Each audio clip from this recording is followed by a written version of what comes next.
everyone. This is Derek Bros with the Conscious Resistance Network, and I'm joined by James Corbett of the Corbett Report, Dan Dicks of Press for Truth, Josh Sigurdson of World Alternative Media, Ryan Christian of The Last American Vagabond, and Aaron Melissa of Truthstream News.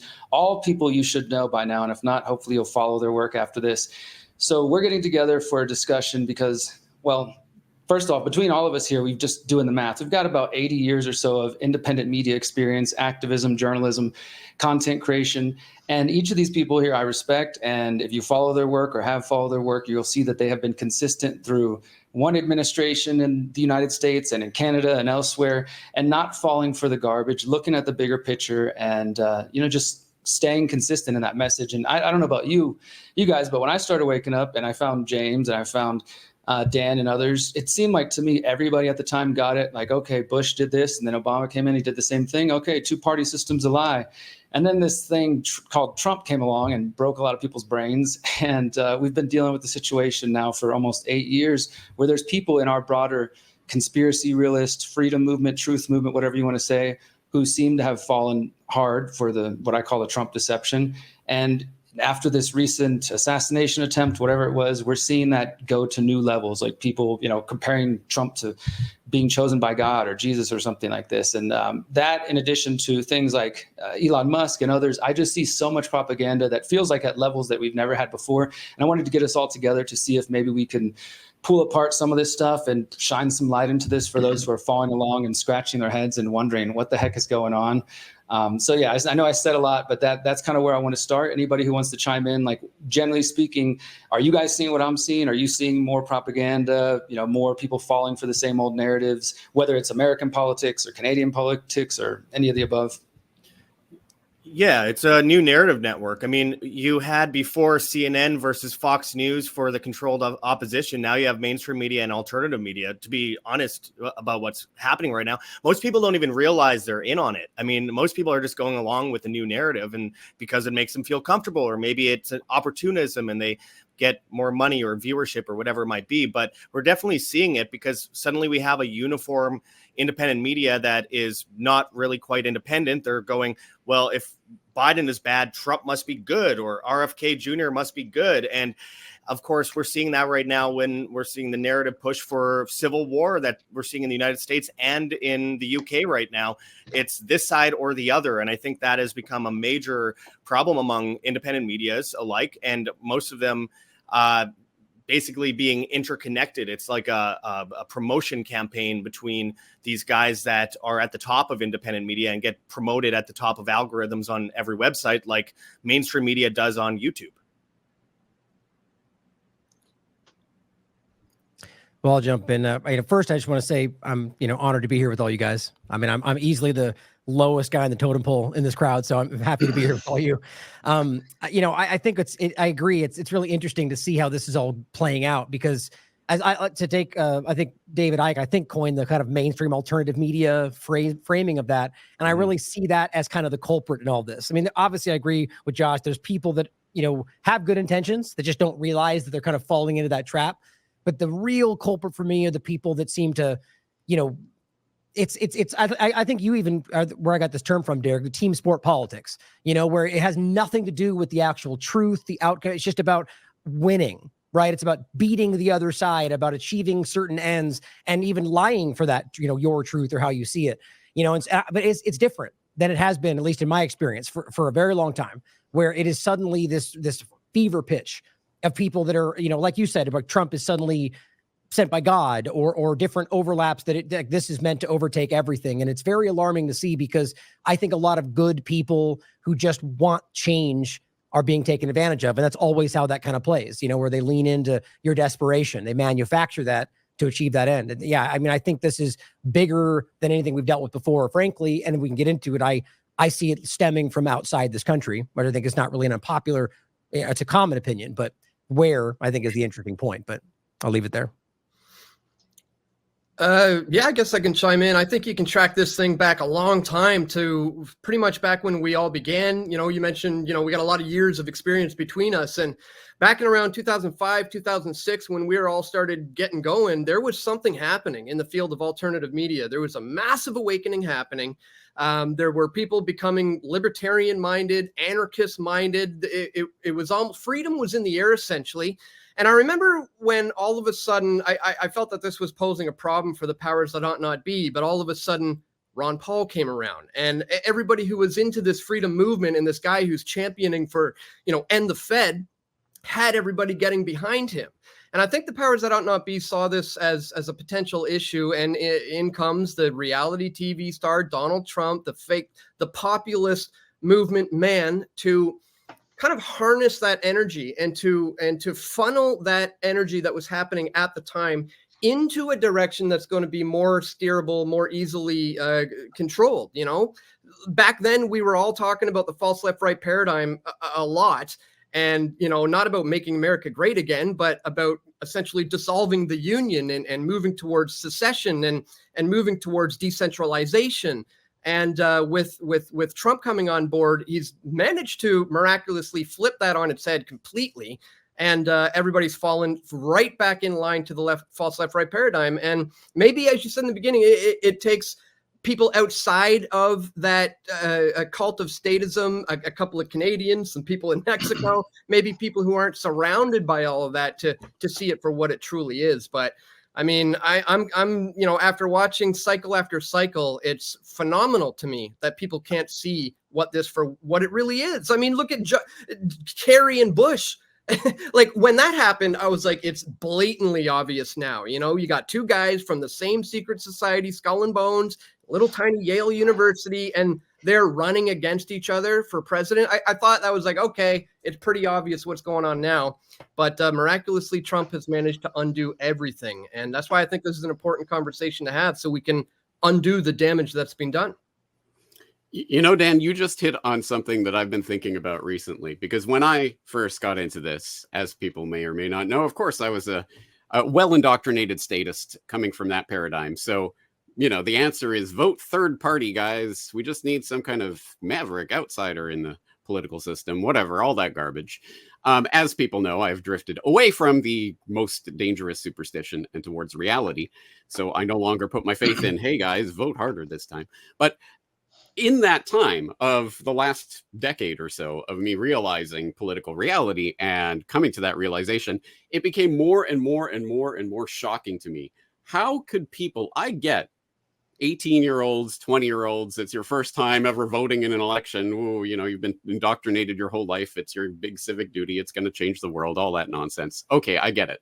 But I've been increasingly flabbergasted by people who are in their 30s, 40s, 50s, 60s, 70s, people who have voted dozens of times by this point, who still believe that this is going to do anything. And I've been making that point for years now. How many times do you have to get suckered before you realize what is really happening here? But now it's flipped again. And I realize, no, the joke is on me again. For me, expecting that people who have been doing this over and over and over and over and over again their entire life are going to do something different this time. No, they're going to do it again and again and again and again. And they're going to go back for more every single time.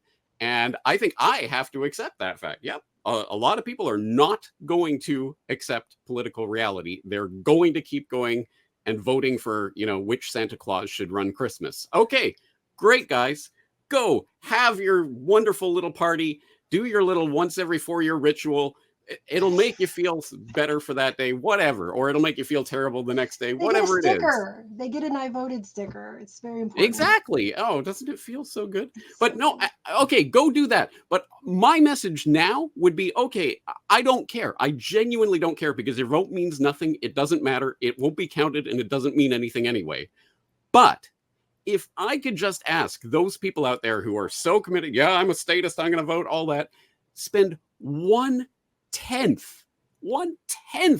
the amount of time, energy, and passion that you put into voting and the team politics, sport garbage. If you put 1/10 of your time and passion of that into, I don't know, a community garden or literally anything else anything else actually in the real world, great. That's something we can work towards, because I don't think this conversation is fundamentally going to change anyone's mind. But if we could just get people pointed in a direction of action, I think that would be an accomplishment. Well, I was just going to say, I've never been as disturbed by what's going on in a political election as I have in this one. I mean, it's like you either have Trump is Hitler. So I guess they call that Trump derangement syndrome. So it's either Trump is Hitler, totally Hitler, or Trump is divine. He's coming down to us from God. Jesus is helping him sign bills. Like, those are the two options, and there's not a lot of in between going on with that. And that is terrifying to me, because either road that goes down is not good. We're not in a good place. And I mean, I put up a video back in 2015, I think, just showing all the connections with Trump, his whole career of things. And I still get comments to this day, and they all say the same thing. This didn't age well. And it's like, this is true.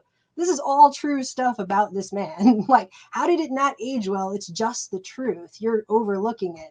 And when you try to point it out, then people say things like, well, he was tricked, he was, because he went on and on about draining the swamp. I remember this being like his whole thing. I'm going to drain the swamp. And people are like, drain the swamp, And then he just literally filled up the swamp with every swamp creature. Like, John Bolton was freaking in there. It's just like Rothschild bankers are in there. And I'm going, this is the swampiest swamp I've maybe ever seen in my life. And then they're like, well, he got tricked. That's what it was. He just got tricked. He's tricked by all his advisors. Like, so you want to vote for the guy who got tricked because he won't get tricked again? That sounds really awesome. That'll be good for you. Like, it blows my mind. And then on the other side, you have, on the other side, I'm sorry, I can't believe what's going on right now. I really still can't wrap my mind around it, even after doing this for all of these years.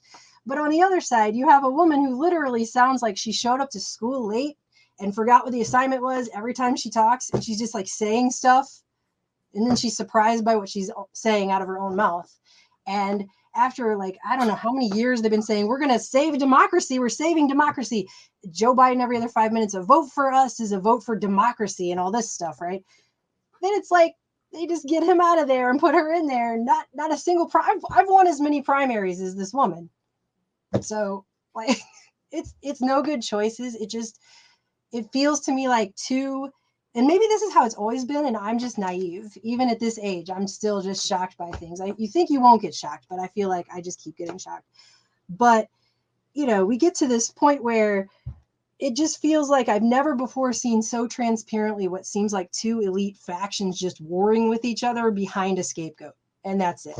And it just feels so obvious to me. And I'll stop talking. I'm sorry. I feel like I'm going on and on now, but. Don't stop. No, it's your turn now. I don't know what to say. I'm actually kind of nervous. I don't know Aaron, what to you've add. been here the longest. You've been in this like for probably the longest, right? So, I mean, have you seen anything to this level of whether you call it psychological operations or divide and conquer? Like, do you feel it's the same old thing, or is this something new? I feel like in some ways I've been in this since I was knee high, because my dad kind of instructed me on civics and American pride, and like, oh, Thomas Jefferson, what party was he in? And my family is Republican, so he was a Democrat. He must have been terrible, but because I fell for that when I was young, I got wise to it a few years later, and thought more deeply about it. And, it's been a progression with me and hopefully everybody. But yeah, there were so many people, as Dan mentioned, as most of you know, who woke up to the false two-party paradigm. So how did so many people get sucked back into it? That part floors me. And it's just frustrating how much energy gets sucked out every cycle with this stuff. I try to look away and it just pulls you in like a tractor beam. It's like a train wreck. But, over the years, you see potentially good candidates get cast away for no good reason at all. You see completely skewed primaries. The stuff with Ron Paul and Bernie Sanders, just set aside what they stand for or maybe stand for.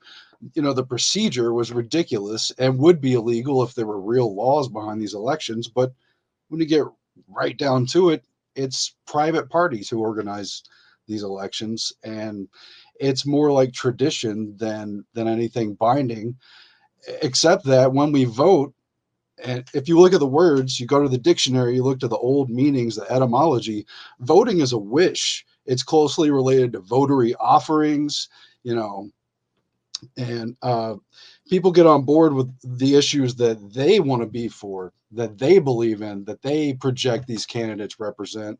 And then you get all the other garbage they're actually going to do and the people they've made promises to. And you're actually giving your consent to that. And that's what bothers me the most. I mean, of course, it's pretty futile voting, especially if you live in the United States in a populous state. Here in Texas, I mean, there's almost no point most of the time. I mean, as far as the number of your actual vote. But besides that, the giving of consent really troubles me, I think. So I doubt I'm saying anything you all don't know, but, you know. Can I have one more thing, Derek? I think just one thing I think is important, like the overarching thing to all this, I'm sure, you know, to some degree we agree on, or even just the idea of whether your vote even translates the outcome. I'm probably similar, you know, feeling in this group. But I want to just consider, because I'm agreeing with most everything we're talking about, that we're seeing this kind of unprecedented time where people are kind of being pulled back into that. But I also kind of want to overlap that or overshadow, or, you know, just kind of talk about at the same time, or ask whether or not that is actually the big picture. Like, I wonder whether or not we're seeing more people than ever pull away from this. And at the same time, like a resurgence of people falling into it, like almost at the same time. Because I feel like why a lot of this might be happening, and maybe it's a little bit of wishful thinking, but that people are seeing through this at such a crazy level from different angles, whether it's just because of what Israel did or during COVID-19, or they kind of shook people out of this, that now that's why it's as crazy as it is. You know what I mean? A little bit of both sides. Just want to kind of think about that as we go through that, because I wonder that. I definitely think more people have woken up. I think we would all agree, since COVID in some ways. But to me, it's like, you know, waking up is one part of the process. But then if a couple years later you vote, you know, it's like, oh, the election's up, let me forget out about all the ways that I learned about Epstein and I learned about all these things, but now I'm going to go vote and imagine that's going to fix this corrupted system. And I do want to get back to what James was touching on earlier, like how people can spend their energy better ways. But one thing that comes to mind in terms of this being unprecedented, I feel like we can't have this conversation without, we don't have to get super deep into it, but just to me, it is part of the problem we're discussing here. And that is whatever you want to call QAnon. Like, I do think it was some type of psychological operation. We don't all have to share our theories necessarily, but I think that was a major point in getting so many people, and maybe a certain mindset or a certain subsect of the freedom community that like to solve puzzles and whatever, it was drawn to that. But things like that in a major way, to what Melissa was saying a moment ago, that like people say, oh, no, he's just trying to keep his friends closer. Look at this Q post. It claimed this thing, or, you know, no, he's putting those people in positions like Bolton to expose them. You know, he's letting them expose themselves, you know, all these kinds of things. There's so many, like, I guess, mind traps, you could say, or whatever, that people have fallen into. And I see the same thing with what you mentioned, Melissa, about your video. Like, I put out articles and stuff over the years, facts about Trump, and people won't even, you know, deal with them. They won't even contend with them, let alone try to debunk them. They just like, no, that's fake news. So yeah, any thoughts on that? How the QAnon, whatever it is, and just the things we've seen over the last 7-8 years have sort of paved the way for what we're dealing with now, where people don't even want to deal with reality. I mean, I guess this was the CIA's goal, right? Keeping people from being able to tell truth from fiction.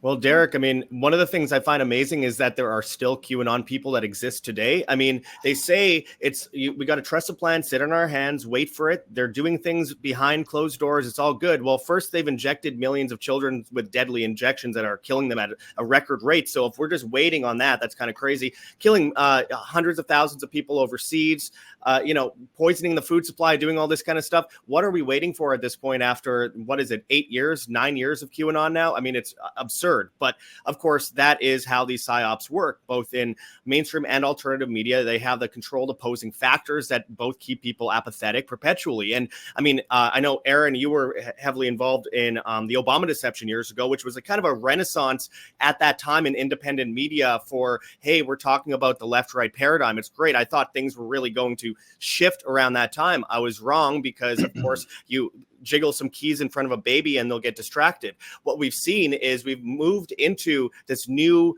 version of independent media or alternative knowledge, where even that in itself has been hijacked. And we had to expect that to happen if we are in any way successful in what we've been trying to do. They will shift it. And, you know, it's a limited hangout, tell part of the truth, but not the entirety of the truth, to distract people from the entirety of the truth. QAnon was a major part of that. We're seeing that today at an even more advanced scale with what we're seeing, for example, after the Trump assassination attempt, or whatever you want to call it. I haven't seen a scratch on his ear, but I'll put it this way. When we have something like that happen, even if he was to die, it would cause civil war, which is what they want for a reset. If he was to live, then there would be hero worship. And the two most dangerous things in politics is hero worship and demoralization. We have weakness on one side and the strong man on the other side that will lead the people in the wrong direction. And that is always the case. They always set up the story. The Tavistock Institute back in the 50s, 60s, 70s, 80s would plant stories in the news to manipulate people's minds, completely fake stories, to see how people would react to them. And then they could come out with a plan A, B, C, D, E, F, G for down the road, what they can do to manipulate people in different ways psychologically. And if it was plan F, well, they have a plan A, B, C, D, E, F, G, a web coming from each one of these plans. This is how they can perpetually ensure that they can mislead people or pull people in the wrong direction.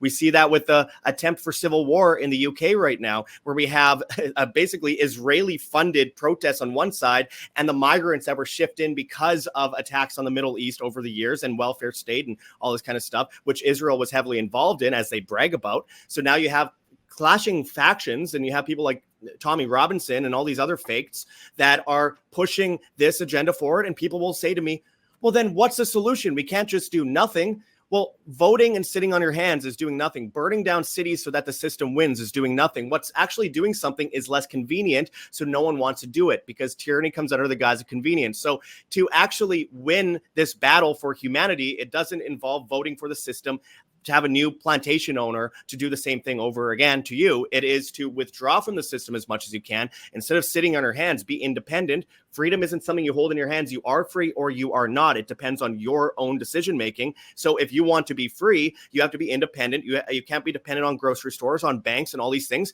But people don't want those solutions because they prefer to be angry instead of take those steps to do the more inconvenient things that will lead them to a better life going forward. So we are kind of stuck in this circle where people say the only solution is the same solution we tried last time, which leads to the problem. And then boom, we're in another circle. It's perpetual. And that's why the political system has existed in some form like we see today for thousands of years, and no one's learned from it. It's just dependence, it's laziness, it's convenience. Yeah, there's a lot going on there. I think one long-term issue, which I'm happy to talk about, I don't know how to solve it, is how much power we've put in the executive. The idea that we're fighting over what flavor of dictator we're going to have, rather than why the executive and all its many branches would be even allowed to do half of the things they do, of course. But yeah, you mentioned the Obama deception years.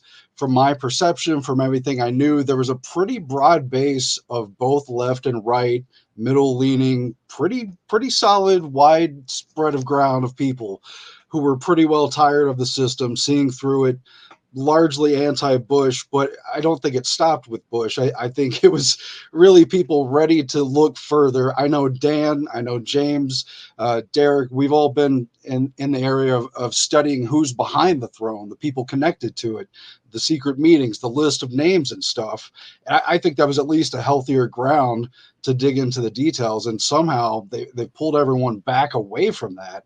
And I mean, I know more than I could say behind the scenes of how certain deals went down and how movements got bought out, but things happen. Let's just put it that way. And it's astounding. It's astounding. One of these days, we're going to know. have to hear that story, Aaron. Well, also, you mentioned Q. I thought Q was very fascinating to watch because at a time when they were trying to shut down speech, especially during COVID, having to do with, the gene therapies and everything, they were actually releasing kind of almost a training program to think conspiratorially while everybody was at home. So it got a whole lot of people, especially I noticed in the older generations who don't normally think that way, to think that way, which I found very fascinating because why would they want to do that? But then it's like they got trapped there. I mean, there's still people writing me like, he's going to lock her up. I'm like, how many years has it been? Are you in a David Lynch loop right now? You think he's going to lock her up? Like, he went on television right after he won, and he said, I'm not locking her up. She's great people. I mean, they've been friends for 30 years. He's not locking anybody up. Like, that's ridiculous. But they still think this, right? They ran that thing like an augmented reality game. This is something that Silicon Valley does. They have a lot of these augmented reality games, and that's basically what I feel like Q is, except it has taken over some people's minds with such efficiency that it's actually quite frightening. But also, I think that lends to a larger discussion of why are we seeing like these levels of hero worship? Because I mean, even during Obama, and back in the day when Obama first came up, I was still politically I was watching The Daily Show. I was very left-leaning, liberal, I guess, or whatever. Not even really. I actually didn't care. I just watched The Daily Show because I thought Jon Stewart was funny. And I was like, oh, cool. We're going to have our first Black president, awesome. And even then, though, I don't remember this level of hero worship. There weren't people driving around with giant flags. I saw somebody that painted their house like an American flag and put a 15-foot tall Trump cutout in their yard. There are people around my neighborhood who have painted furniture in their yards with his name on it. I mean, it's a level we haven't seen, and I think maybe what people are taking for granted, or maybe just haven't thought about, is just how efficient all of this social media and technology has gotten in mirroring back to people things they want to think and feel about stuff. Because that is a way to really get to know what to tell people in politics now. Is they can get all this data from social media. They can harvest all that stuff. They can compound it in so many different ways. It's insane. And then they can just say that back to people, just mirror back what they know their voter base wants and doesn't want in a way that we've never seen before. Now, at least not any time in like the 20th century or anything, not in these ways. It used to be, it had to be polls. They don't really need to do polls anymore. And you have Klaus Schwab coming out at WEF saying something like, in the future, we're not even going to have elections because we'll just be able to know what you're thinking, because they have all these algorithms now to a level that they're supposed to know you better than you know yourself.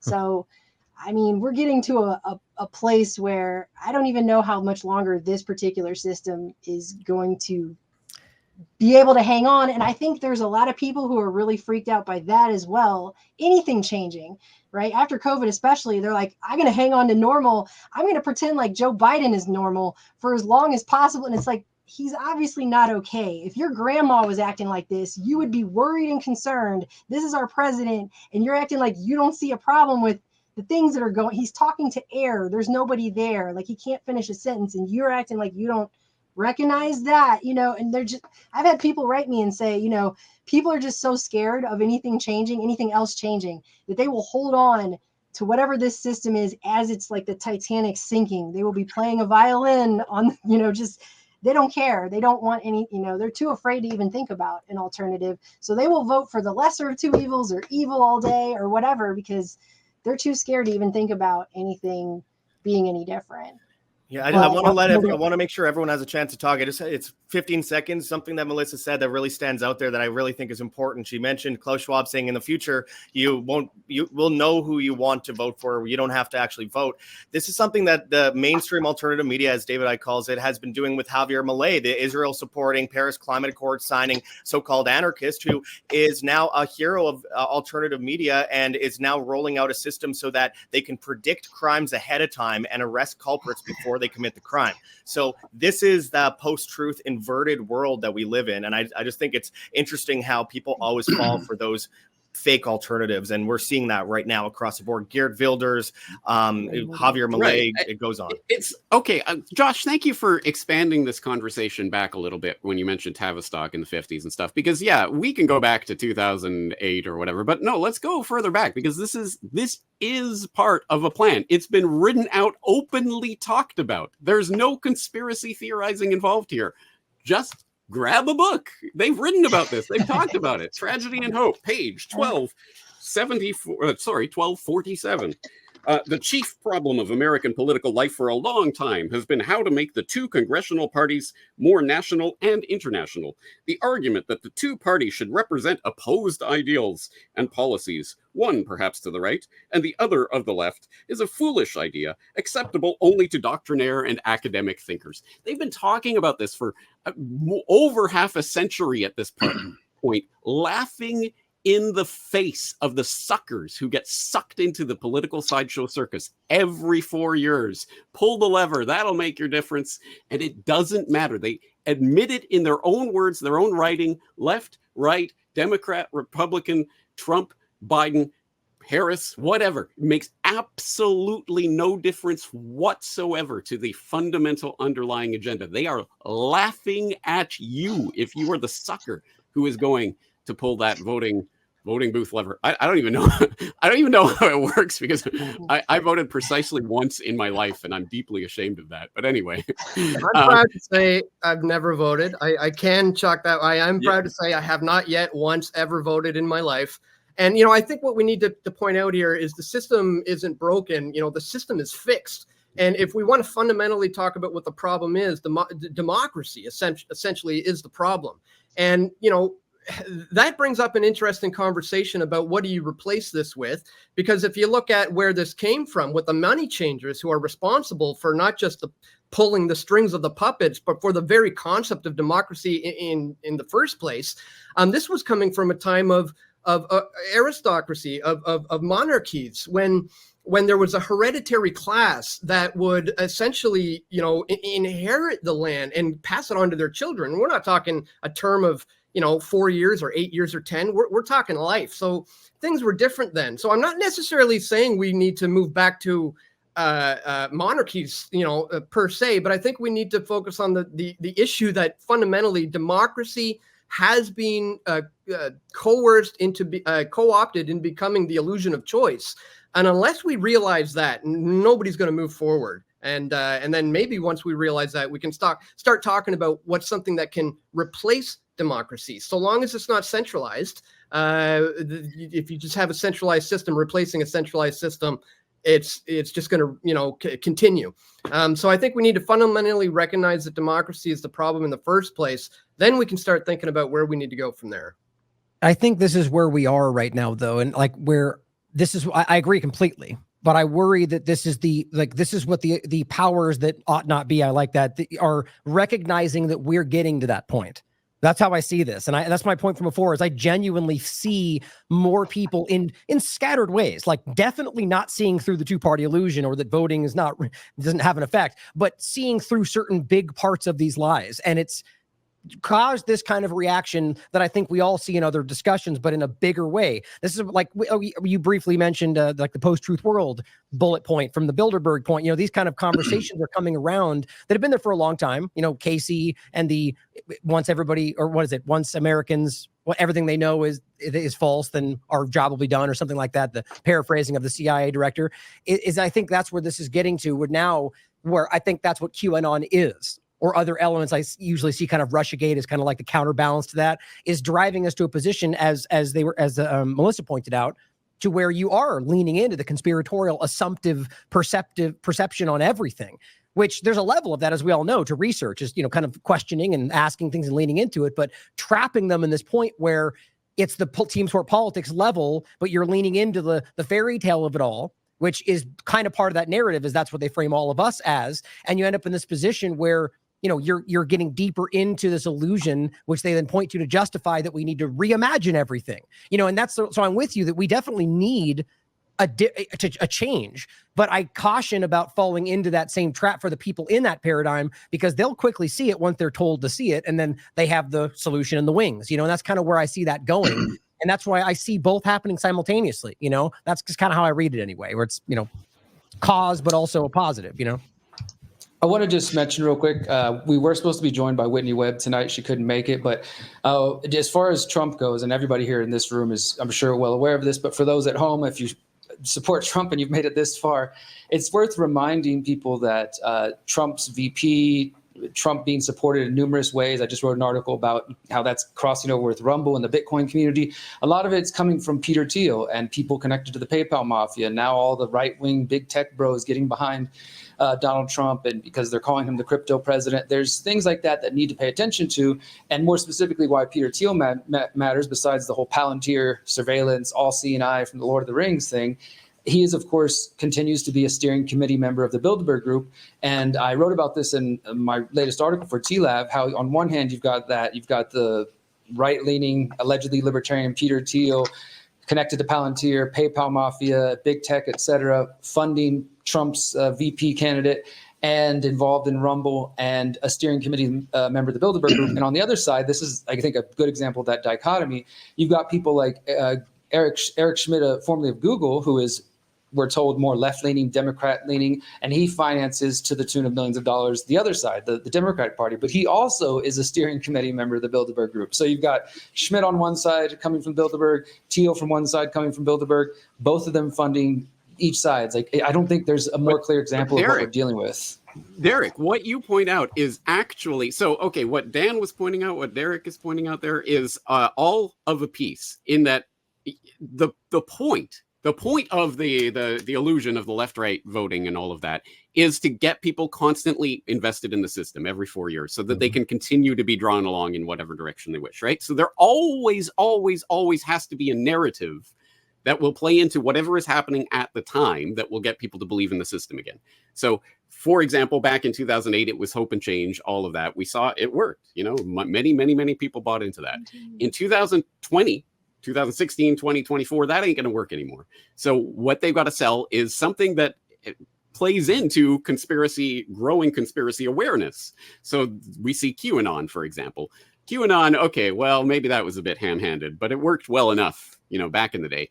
But now, I don't know if you guys have seen it, but here's the new version of that that's coming along that I've just heard being promoted by an independent media, mainstream alternative media personality. The recirculation of elites. So for people who don't know, this is a theory put out by the Italian philosopher Pareto back in the late 19th century, literally picked up on, literally used and cited and checked by Mussolini in his creation of actual fascism. I know we can't talk about fascism anymore because that word's been diluted, but no, like real deal, actual, true fascism relies on this theory. But anyway, the idea is there's always elites. There's always gonna be elites. It's essentially oligarchy is just a fact of life, guys.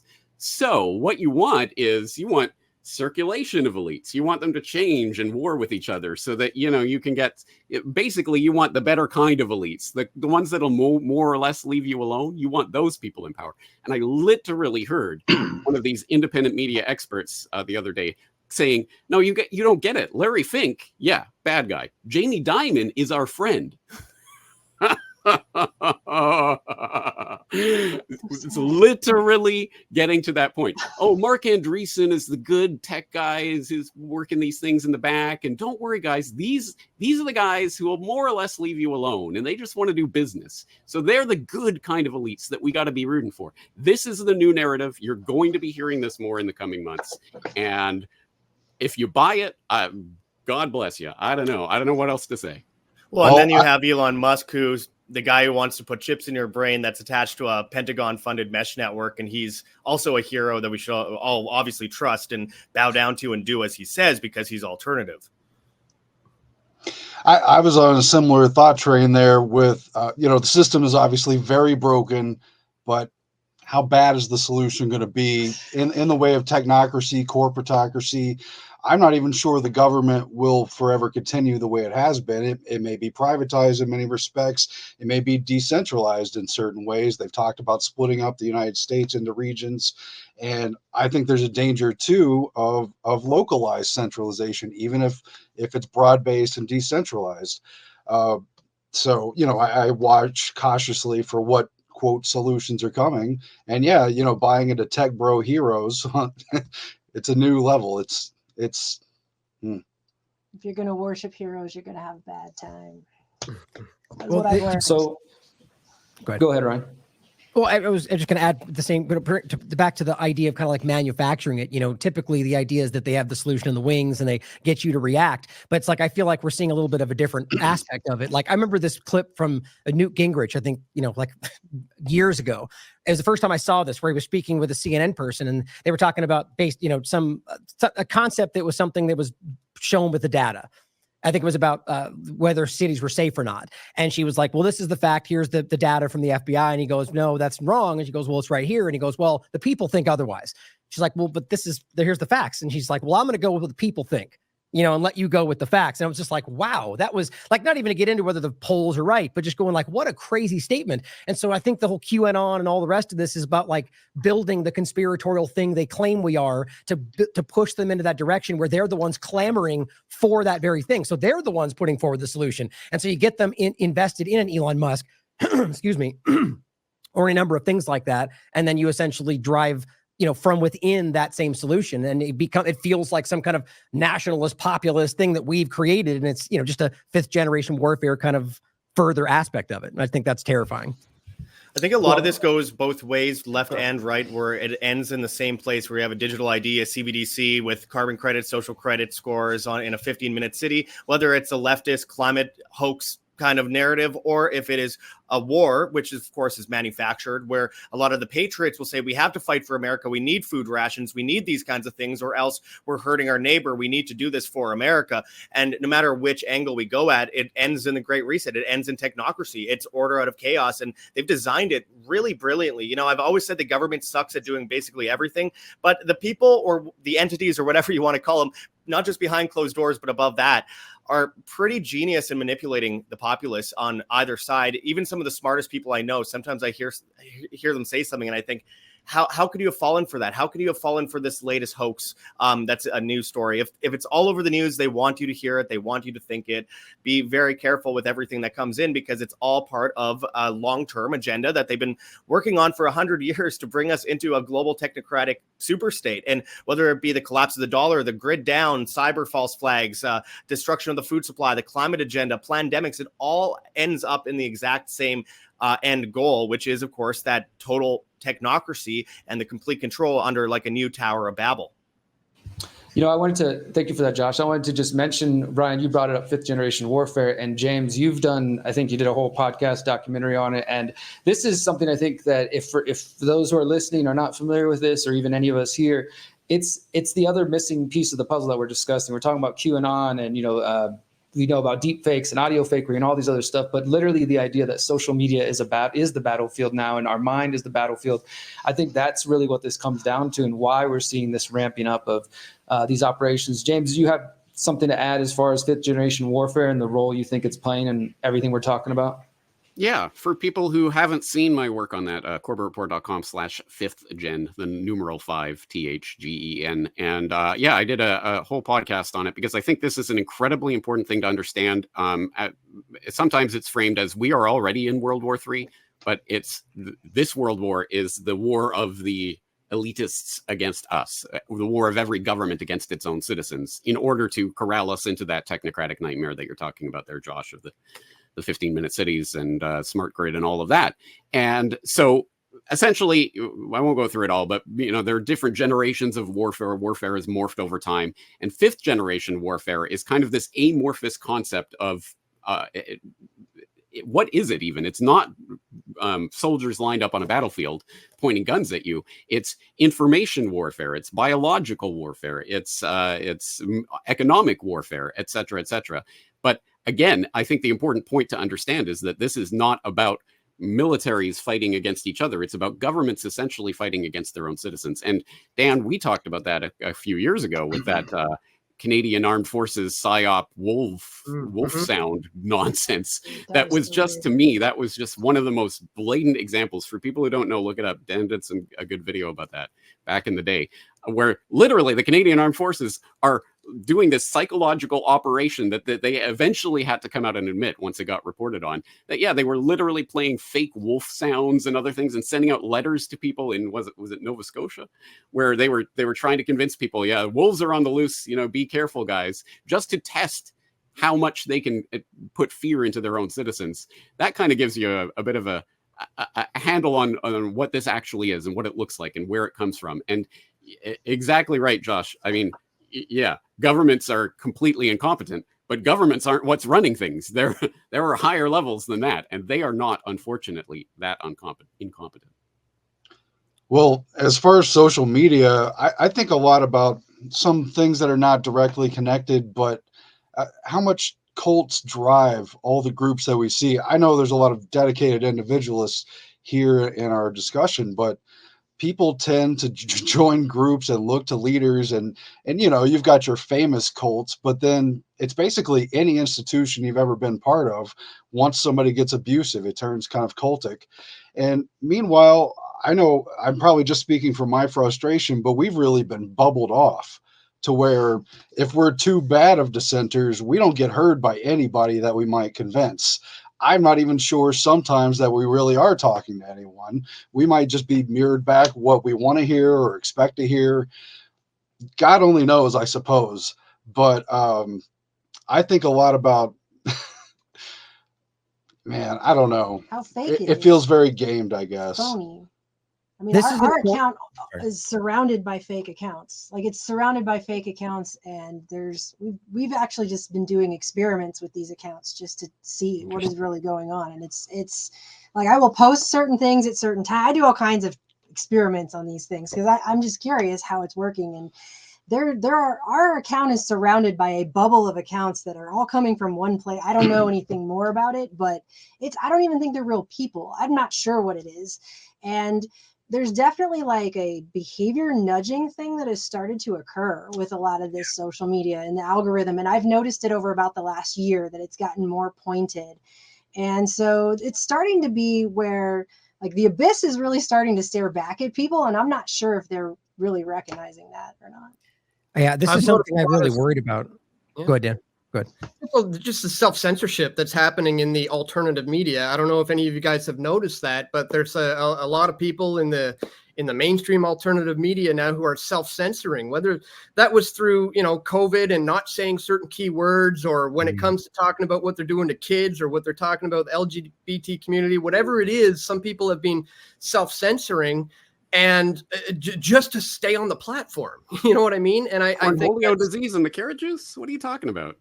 Yeah. So I think that's a problem, and I think for those of us who have been fundamentally just sticking and just telling it like it is, even at the expense of getting kicked off of certain platforms or losing your audience. I mean, we don't care. I don't care about that. The truth is the most important thing. And, I think in the long run, people are going to recognize that and also kind of weed out the phonies. But there's people right now who are self-censoring in the field of independent alternative media, and that aspect of things really needs to stop. Yeah, I mean, this has been happening since they started deleting everyone off of YouTube, especially in 2020.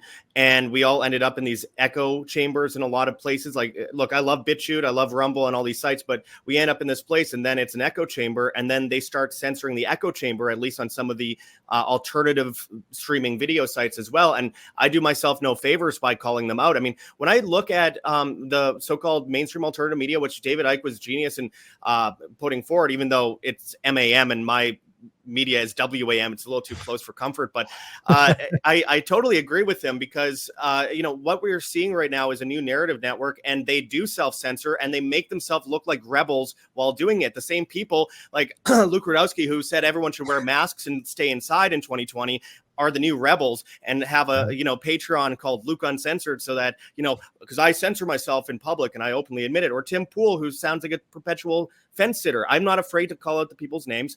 I think it's important because we called out the mainstream the mainstream media's names for years, and I will continue to say the people that I've worked with, that I've been friendly with, who I see censoring themselves and continuing to muzzle themselves, which then manipulates their viewers.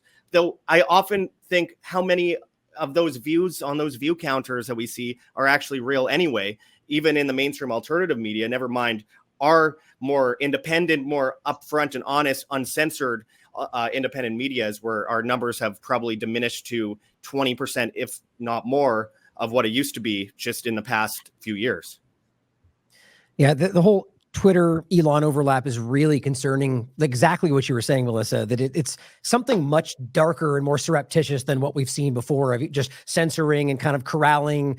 It's something much different. And I think I've done experiments here and there, but as you know, we're all the business of the day takes up all our attention, that ultimately what I see is like the compartmentalization of like different Twitters entirely for different groups and it's very weird the way you see this play out. And you're right. It's sort of like, for example, I think QAnon itself might've been like a machine learning aspect of like an early part of this. And I think that we're seeing with Twitter and all this is just like this one thing we know is that it's been admitted, using your information to train. And as Whitney overlaps with Thiel and Rumble and Vance and Palantir, and like the idea of using that information for main core and all that is the same kind of conversation. But where that goes with the controlling of people's views and like everything we're saying all together, it's a really scary reality to see people that are.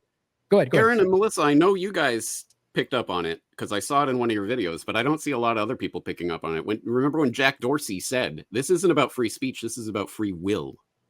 Yeah. Do you think he knows what he's talking about with regards to how they can manipulate? I mean, look at Google's selfish ledger and all that. They are going to use this to manipulate people at a core, fundamental level that they can't even begin to fathom. Yeah, it's hard to answer because there's so much swimming in my head on that. I mean, we studied mind control, our film Minds of Men, and I often think about, I did a report about The Crowd, the book from the early 1900s, and there's a couple others similar, but what it basically amounts to is that our brains actually entrain to stronger signals, physically, but metaphorically as well. And I'm just not sure that they could literally hear you. I think you could scream from the rooftops, and I'm not sure in some cases they could literally hear you if they, to even hear what you have to say. So take it for what you will, I guess. And I don't even know. Oh, go ahead, Melissa. Go ahead. I was just going to say, I don't even know why we still have a YouTube channel. I have no idea, because we didn't self-censor and they've taken down about, I don't know, I want to say 200 videos. And I guess we're just seeing how long are we going to stay on here? But I think they've basically gutted our channel. I don't know that anyone sees half of what we put up anymore. We have weird comment flows going on. I mean, it's not like it was before they started shutting everything down. And I've noticed they'll open it up and then they'll let us get our full views just to see where we're still at and then close it all back down. I don't think any of the numbers are real, not on there. And I don't think they're real on X either, to be honest with you. And I've noticed that it's going to just sound crazy, but there are days when my For You feed just has 5 people saying, "We are watching you." What is that? Weird stuff like that. And I'll get comments that are instantly on something I post saying, "You need to watch yourself." It's just weird. It's just weird. It never used to be this way. So something has changed. They want to make you paranoid, but Melissa, you said something. It's so manipulative, and it's so obviously manipulative. Well, Melissa, you were talking about why you don't know why you guys are still on YouTube. I actually talked to an administrator about a year ago. Complete moron guy was talking about, he was bragging about how he took down all these channels, but he says there are some people at YouTube that often get in trouble because they're assigned a specific channel, and if they like you, first they have to take down some of your videos because of certain issues with the AI on YouTube that spots certain things you say, but generally they can kind of get around getting your account actually taken down. I think that might be what happened, because you do sometimes get someone assigned to just your channel to check up on it. So that might be it. Well, they manually reviewed our stuff and shut it down preemptively with no appeal. So that's something they've been doing. So I know there's a human watching our stuff. But.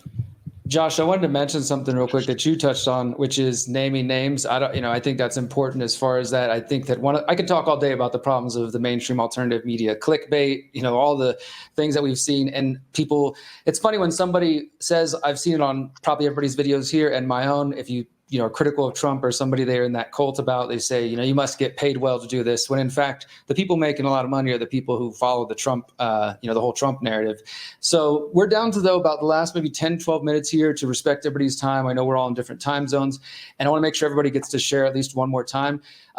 and maybe start bringing it back to any solutions that people might have in mind, or something. I don't want to say let's force positivity, but one of the first comments I'm sure we're going to see is, okay, you guys know all the problems, but what's the solution? Or you're so negative, or so you're just going to do nothing. You know, obviously there's a lot of assumptions about, so you don't vote, then you must not do anything. You just throw your hands up. But many of us believe, as Josh has already touched on, James touched on as well, that voting is not just about going and pressing that button or pulling the lever or whatever. It is also, at least for me, it's like the way you live your life. You vote with your actions, the relationships, the things you support, the businesses, you know, that the idea of voting with your dollar, but taking that to the extreme of your whole being, and trying to actually live in line with your principles, not just settling for, well, you know, I got to vote for the lesser of two evils. And, you know, one thing that comes to mind, you know, not to get too off track, I don't have any kids at the moment. I know some folks here do, but just it's hard for me to fathom being a parent and then being somebody who says online, saying, well, I got to vote for the lesser of two evils, and then turning around and trying to explain that to my child and say, well, Sonny, sorry, sometimes you just got to vote for evil because that's just what you do in life. And there's just so many, you know, there's so many people falling for those traps is obviously the reason we're having this conversation. But yeah, maybe as we wrap up, we can bring it back to any ideas that you guys have, because for all the things we're describing, I still do think there is potential. I don't think all is lost at the moment. I don't think the WF's future is guaranteed. You know, I don't know that we can 100% stop it. I think we can do what we're doing now here, try to pull people out of the matrix, so to speak, focus on building new parallel systems, getting out of the financial system, education, food, all those things.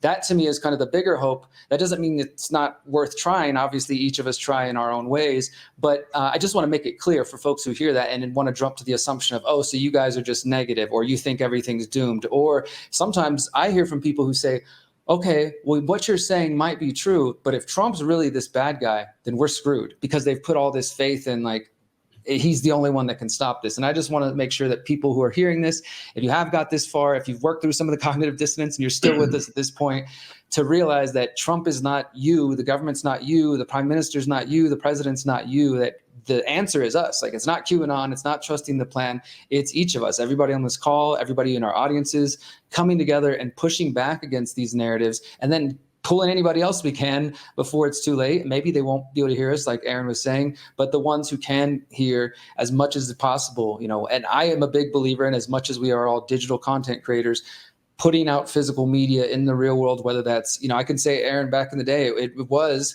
for better or worse, an InfoWars poster that said 9/11's inside job that somebody handed to me at a music festival in Houston in 2008 that got me to start my journey, you know. And I went and put up, awesome, there's fluoride in there's poison in the tap water posters up in my neighborhood. And those things still have meaning. So yeah, whatever you guys want to share, I just want to make sure everybody gets one more round as we wrap up, and just hopefully emphasizing to everybody that we're not doomsayers here either. I don't think any of us here are black-pilled or saying everything's screwed. We're just saying the answers aren't going to be found in these same old narratives that have been, you know, tried and tried and tried again.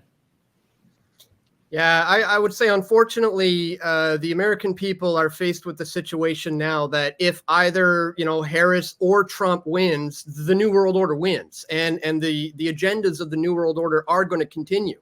So at this stage of the game, I think the thing that people need to focus on really is decentralizing every aspect of their life, whether that mean, you know, removing yourself from the system of banking, removing yourself from the system of governments, like Josh even said, not even relying on the grocery stores even, is something that we're going to have to focus on moving forward here, is just stepping out, decentralizing our lives from all of these aspects and various ways that they can control us. So I think moving forward, that's going to have to be, you know, our focus on the individual level, is to just not take part in these systems.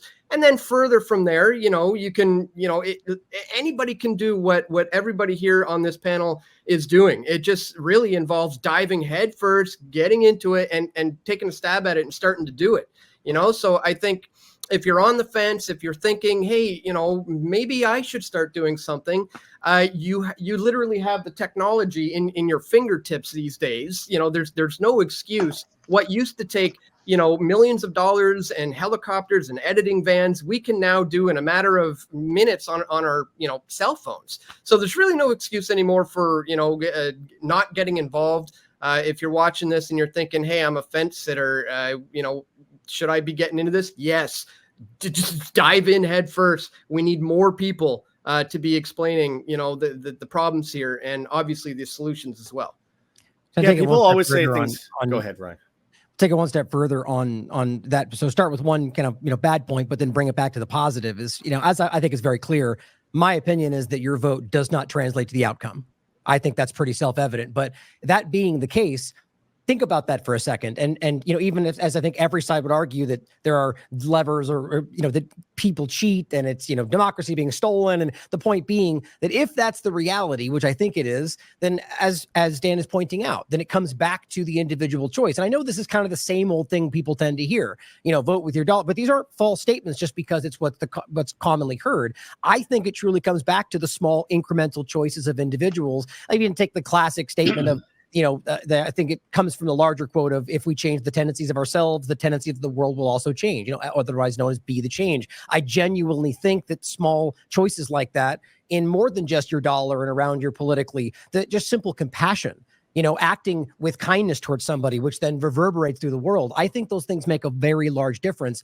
And I think these things are more important than checking a box, which I think doesn't translate anyway. And so it's actions like that and continuing to recognize that we are being stolen, or rather that we don't even have the effect that they claim we do, and act in ways that we can see that change the people around us within the political system, or taking just general political action outside of voting, speaking to other people around you, protesting, or if you think speaking to your congressman makes a difference, do that too. But I think that's what it comes back to, is taking charge of your life and responsibility for the actions around you, and not just pretending if you check that box that you've done your job. I think that's lazy, quite frankly. And I think more people are beginning to see that.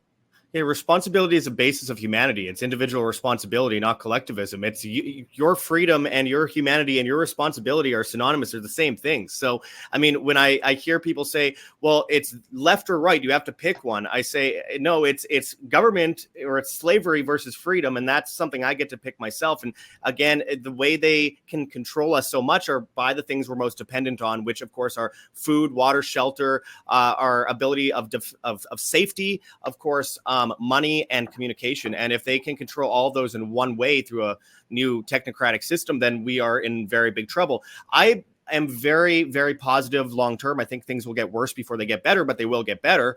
And the whole thing is warning people about those negative things pisses people off. They say, well, wait a second, that sounds negative. And I say, well, if you were in a tribe in Africa and 5,000 years ago, and a lion is stalking your tribe, and you say, hey, there's a lion, and the rest of your tribe says, hey, that's negative, I don't want to hear about it. Well, good luck. You need to face the negative to make the positives, and then you have to take strategy into your hands and solve the problem to get to a real solution. So being stuck in the banking system, which completely controls you, especially with the ID system that's being rolled out, being dependent on grocery stores. And, again, people will say, well, that's too much work. I live in the city, blah, blah, blah, blah, blah. There's no excuses. Get storable foods, get filtered water. You can do it. You can have tower gardens. You can have money outside of the banking system, whether it be gold, silver, whether it be, privacy coins, whatever it might be. There are many ways to withdraw from that system. And I always say, and you know what, I get in trouble for this. I'm not speaking for everyone here, but don't pay taxes. Stop paying taxes. Just don't do it.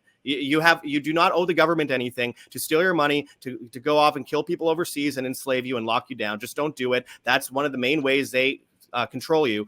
Just withdraw from the system. If enough people do it, the whole system collapses. We aren't trying to fix the system that's enslaving us just so it could grow later. We have to get outside of that system and not be dependent on it and be independent. That is what they fear the most. And that's what the whole Great Reset is about. A weakening, demoralized society, more easy to control through technocracy. We need to withdraw. That's my belief in as far as a solution goes. Well, and I just think people have really forgotten how powerful people are, especially united people in groups. We've got a lot of deep history projects coming up because we're now looking to the past. We're seeing what has been done in the past that has worked. And we're going to try and bring some of that information forward, a lot of which has not been taught because, of course, no government school is going to teach you what you need to know to change that government. Like, that's not a thing. So, but it feels like people, it's almost like, oh, okay, the WEF said this, so we have to do it. It's like, who voted for the WEF? Who put these people in power? This is just some people in suits that go pay to like hang out with each other in blue rooms once a year. That's not people that can tell you what to do. We don't have to go live in a 15-minute city and have everything we do be surveilled all the time. We don't have to do that just because some, technocrat thought of it. That's not a thing. And I think it's just even reminding people, like, you don't have to do that. That's not a thing. It just isn't. And just, I mean, I even have a thing coming up about the First Amendment, because there was a poll that was done, and I mean, I don't know how reliable these polls are, but they claim only 5% of people even remember what the tenets of the First Amendment are at this point. So like, we went and hung posters up in Austin, just reminding people what it is. But I mean, just stuff like that, just to make people aware, like, we actually aren't slaves, and we don't have to do it just because some people in business suits said so. Like, that's crazy. Yeah, I mean, disengage is a great key word. Look for opportunities where you can. I mean, you have to choose your own battles. Everyone's going to choose it a little bit differently. I mean, for instance, I opt out of, the body scanners when I go to the airport.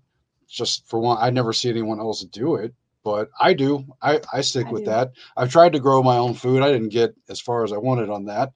But, I mean, as we move forward with technocracy, another little explored area is these things have already been invented. The patents are out there for all kinds of devices that are not smart or controllable or shutdownable. And someone out there, if it's your inclination to build things, to figure out how it's done, there's opportunities there to be independent and to help other people be independent. I can't personally do all that by myself, but maybe together we can, Well, as an advocate for self-governance, I sometimes look at the selection nonsense strategically, as in what outcome would best delegitimize government in the minds of the most people.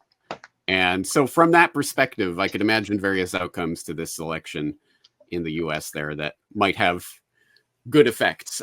For example, if the 2024 selection was as so blatantly rigged and stolen and engineered as the 2020 selection, and if, oh my God, President Harris got 400 bajillion votes. Wow, amazing. The most voted for president of all time. And the MAGA meltdown that would result, and maybe that would shake a few people out. And oh my God, I voted as hard as I could this election cycle, and it still didn't work.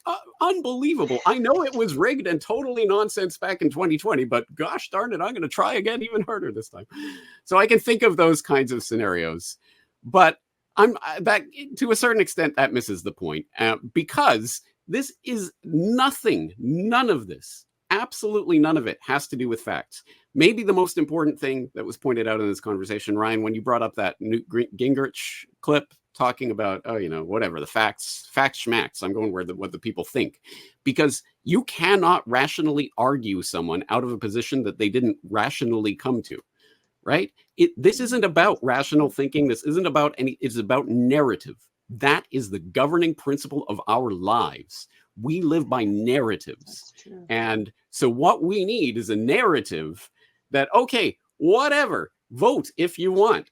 I think it's immoral, let alone meaningless. But anyway, it will change absolutely nothing. You will have your political heart broken. And I try not to take delight in that. I'm a flawed human being like everyone else. I laughed at the pink-haired wokesters screaming at the sky in 2016, and I will laugh in 2024 or whenever it is when the MAGA hat crowd, oh my God, no, how could this happen? I will take some schadenfreude in that. But ultimately, it's meaningless. It changes nothing. What actually matters, the only thing that matters, the only vote that matters is the vote that you give every single day of your life, the vote of your time, your energy, your attention, your resources, your wealth. That is your vote. And you make it every single day in terms of what you invest your time doing. So plant something in your garden. Go out and volunteer at a charity to go help, I don't know, old folks at the old folks home. Whatever it is, do something to build some kernel of community and connection with other human beings.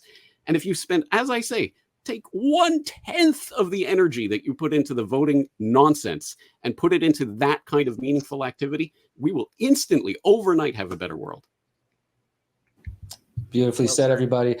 Yeah, thank you all for joining tonight. Again, we've been joined by Josh Sigurdson of World Alternative Media, Dan Dicks of Press for Truth, James Corbett of Corbett Report, Ryan Christian of The Last American Vagabond, and Aaron and Melissa with True Stream Media. I'm Derek Brose with The Conscious Resistance.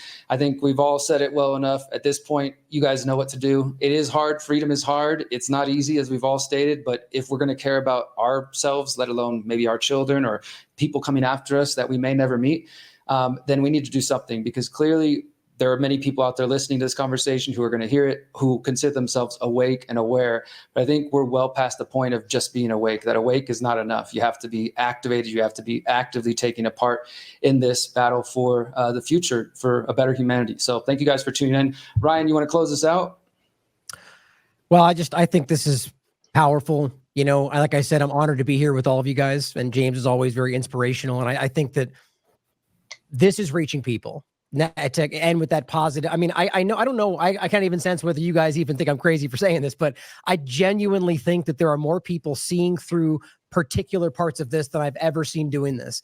And I just think that there's something very positive and powerful with that. Whether, let me just take the note of the protest discussion around Israel, that really, they desperately tried to jam that into a partisan U.S. perspective, and it just didn't sit. The world recognizes these things, and that's something very powerful in that. And that's why I feel all this is happening, all of the aggressive social engineering, because I think there's a level of the structure that realizes that this is now or never, as well as the technocratic development and so on. So I hope this is going to help some people out there. And you know, I think that the compassion side of this and acting to help the people around you, as much as that won't immediately change the political dynamic, I think that these things reverberate. And I think we're seeing that right now with all that we're doing. And, you know, thanks for doing this, Derek. I think this was important. As always, question everything, come to your own conclusions. Until next time, remember, you are powerful, you are beautiful, and you are free. Peace. We all want truth.